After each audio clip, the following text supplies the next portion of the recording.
வந்து முருங்கை இலை சேர்த்த பருப்பு சாம்பார் தான் பார்க்க போகிறோம். அதுக்கு தேவையான பொருட்கள் என்ன அப்படிங்கிறது பார்க்கலாம். நான் வந்து 1 கப் அளவு பருப்பை ஒரு 10 நிமிஷம் ஊற வச்சு நல்லா அலசி வச்சுருக்கேன். முருங்கை இலை ஒரு 2 கொத்து சுத்தம் பண்ணி வச்சுருக்கேன். தாளிக்கிறதுக்கு சின்ன வெங்காயம் 10, வரமிளகா ஒரு 6, கருவேப்பிலை, பருப்போடு சேர்த்து வேக வைக்க ஒரு முழு சின்ன வெங்காயம் ஒரு 4. காரத்துக்கு ஏற்ப நீங்கள் வந்து வரமிளகா பயன்படுத்திக்கோங்க. ஒரு பெரிய தக்காளி 1, சின்னதாக இருந்தால் 2 பயன்படுத்திக்கோங்க. கொத்தமல்லி இலை, ஒரு 6 பல் பூண்டு, 3 பச்சை மிளகாய், மஞ்சத்தூள் ஒரு 1/2 டீஸ்பூன், ஜீரகம் மிளகு 1 டீஸ்பூன், பெருங்காயம் தாளிக்க. நீங்கள் எந்த கப்பில் வந்து பருப்பு எடுத்துருக்கீங்களோ அதே அளவு ஒரு 5 டம்ளர் தண்ணி எடுத்து வச்சுக்கோங்க. வந்து வச்சுருக்கேன் 5 கப் தண்ணியை சேர்த்துப்போம்.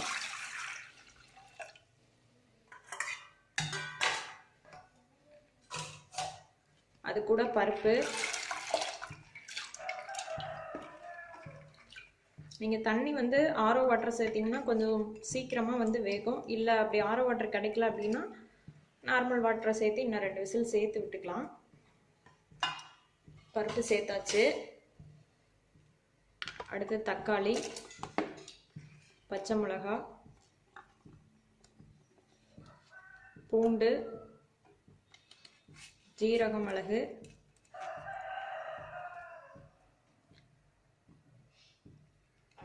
மஞ்சத்தூளும் சேர்த்துருங்க.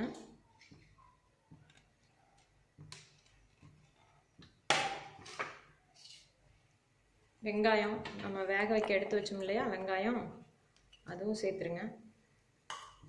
முருங்கை இலையை அதுக்கப்புறம் தான் நம்ம இதெல்லாம் வெந்ததுக்கு அப்புறம் தான் முருங்கை இலையை வந்து சேர்க்க போகிறோம். இப்போ இதை வந்து மூடி வச்சு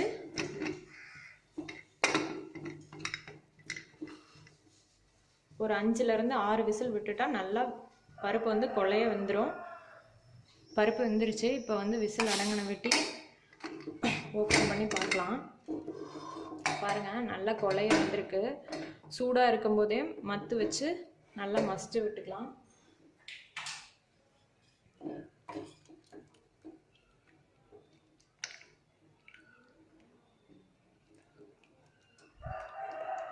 எண்ணெய் எண்ணெய் விட்டுக்கோங்க.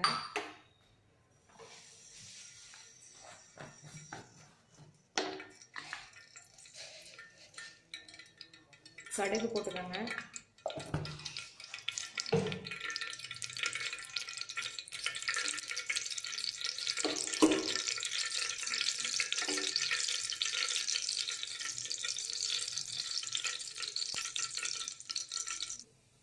கடுகு நல்லா பொரிஞ்சிருச்சு.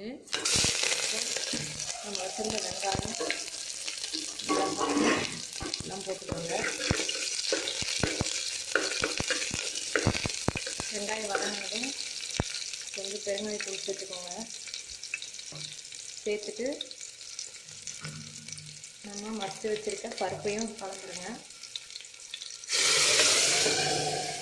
இது கூட நம்ம க்ளீன் பண்ணி வச்சுருக்க முருங்கை இலை,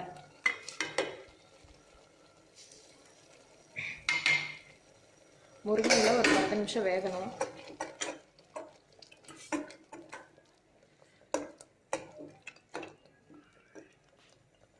தேவையான அளவு உப்பு சேர்த்துக்கோங்க.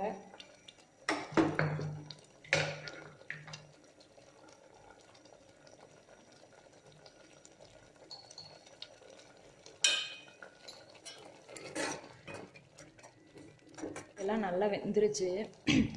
இப்போ நம்ம கொத்தமல்லி எல்லாம் சேர்த்துருவோம்.